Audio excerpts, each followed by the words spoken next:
Happy New Year everyone, and this year has already started in the garden. I'm going to take you around and show you where we're at, and already in only a few weeks time I've taken the garden from weeds everywhere to filling pockets, getting veggies going, trimming back, chop and dropping, feeding naturally the garden, and we're filling the beds up. So we've got a bit going already in just a few weeks, just nicking in and out for 40 minutes at a time or 15 minutes at a time, and we've finally got a better irrigation system in. So I'm just going to take you around and show you all the little spots because I'll come back in a few weeks time and see the difference and see all those gaps filled and food flourishing.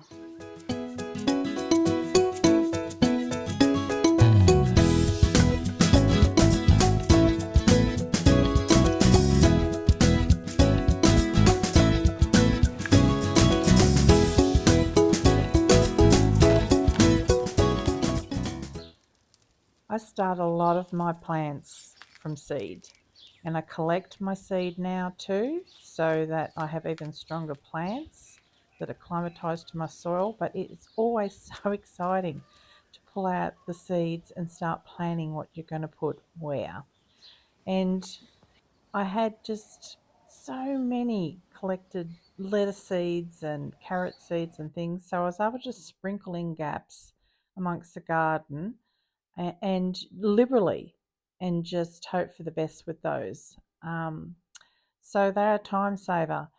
But in amongst all the plants here, and you're looking right now at some volunteer seeds that pop up nearly every year. I have my first tomatoes pop up with volunteers, and they've all got tomatoes on them there.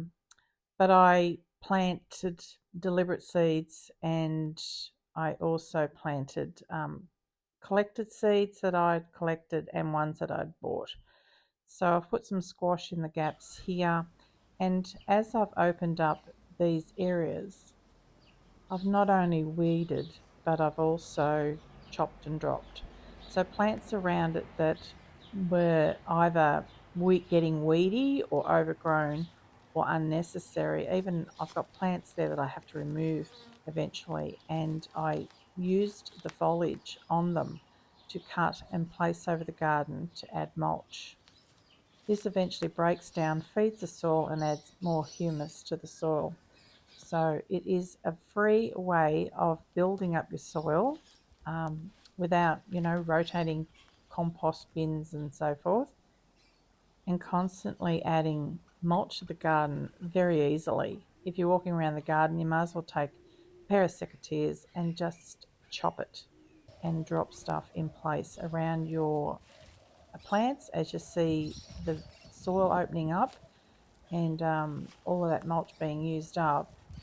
You can protect your soil and so protect your plants and keep the moisture in by chopping and dropping plants or excess leaves around the plants.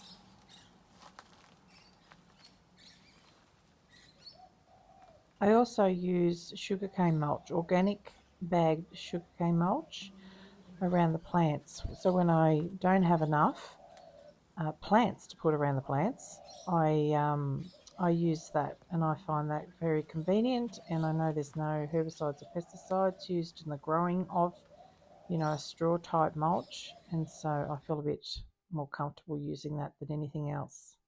This area is finally irrigated, so that is going to make life a lot easier. Keeping moisture in the soil is so important, and if you let it dry out, you kind of undo some of the work that you've done. So if it dries out too much, which it does in this area, it's counterproductive. So the plants in this area are pretty much the real hardy ones. Now this fern here, I've got hooked onto a tree, and now I've got the irrigation basically pushed into it, so I don't have to worry about how I'm watering. So the line runs behind the tree, you can see there, into the main line at the back. And this is really handy to do even on pot plants. And then you just poke that part into the pot plant or hard to reach places where you need some water. We have birds in abundance right now, and the king parrot, that's what you're seeing in this tree, are hanging around, which they're beautiful, but I'm starting to think about protecting some of the things in my garden, like my grapes.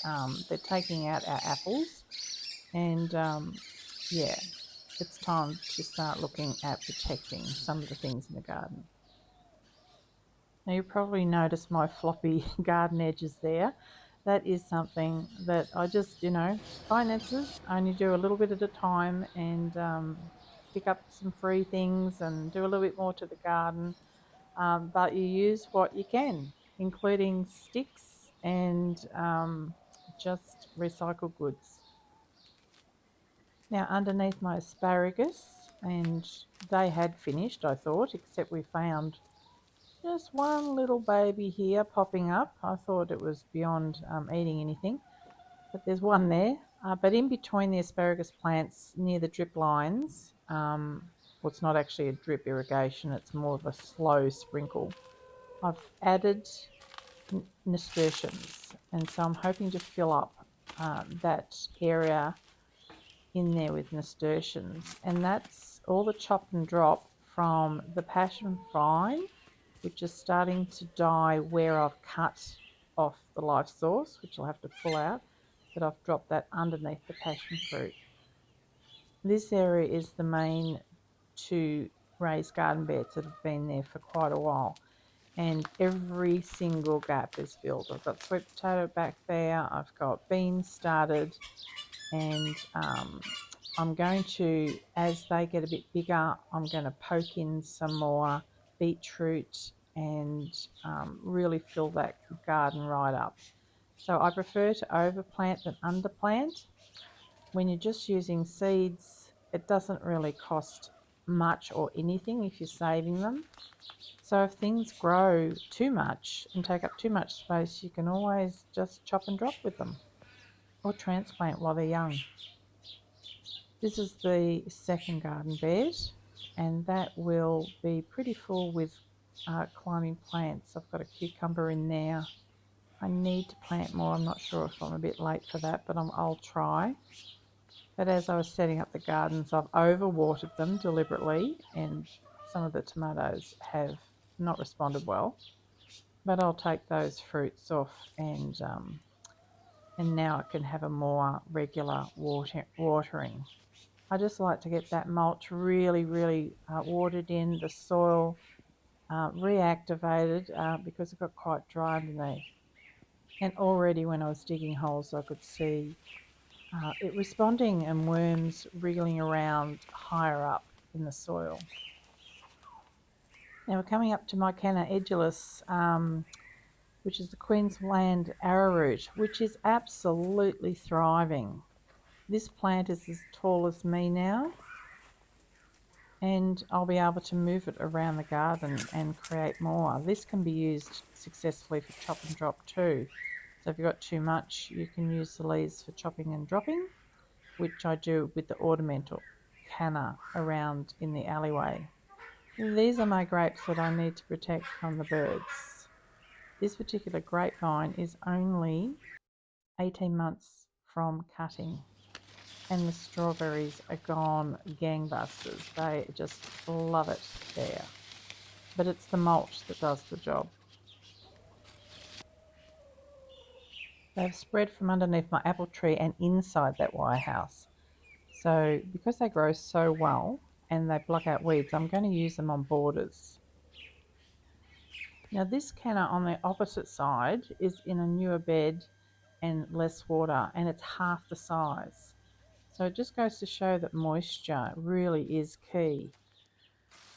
I'm going to show you this yacon, or yacon, depending on how you say it.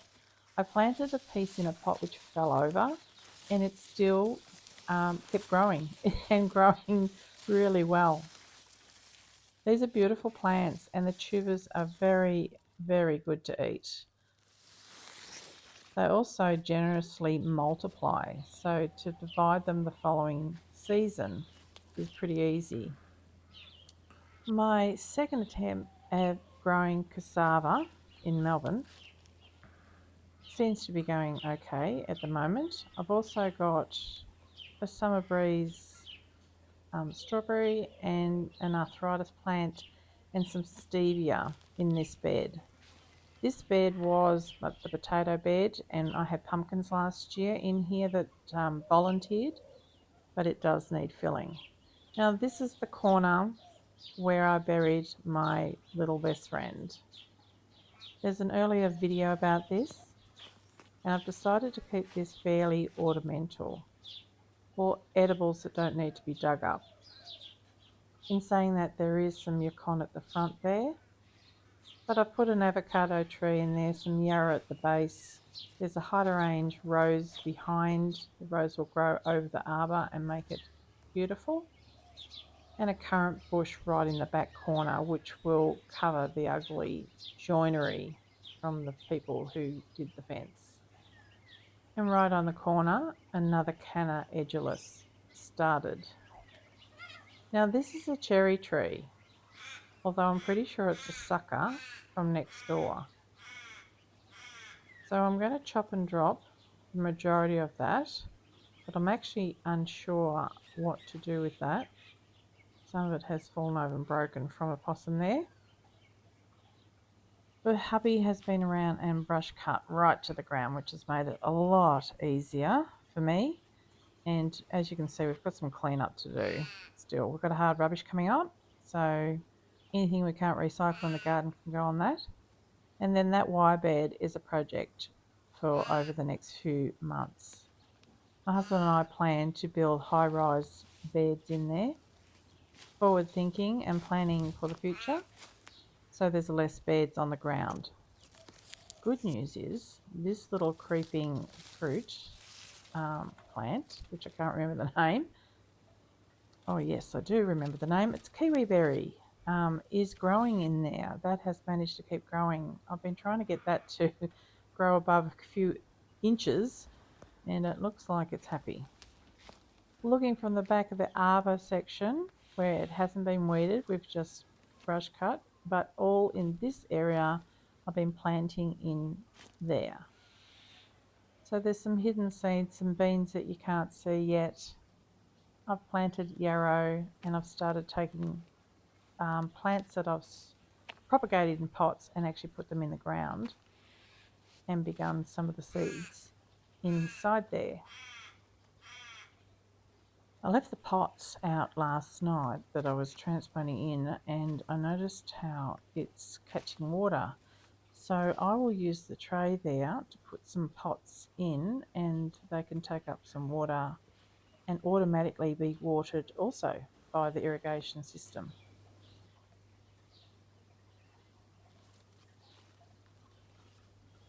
I've planted more beans, I think, this year because they were such good value last year, and I planted them a little bit earlier.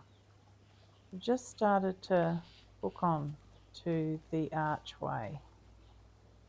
And out of struggling pots, I've put spring onion and some salad bonnet and strawberries in the base there, and chopped and dropped a bit of oregano around the pumpkin.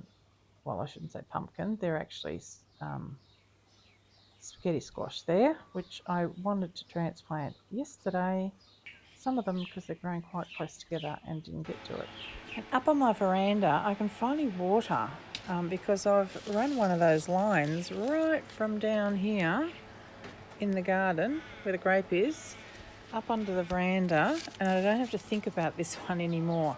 So I do some potting up here, some seed raising there, which I have to, hand water with a watering can, but that will be much happier. This actually runs through and then drips down near the grape as well. But good news is, look. So there's flowers. That's my pepino. And the reason I'm so excited about the pepino is that the ones in the garden get eaten. We have put out a lot of pest control and seen lots of proof of success from that. but I thought I'm growing a pepino on my veranda so that I can actually eat it. And it is thriving in that pot.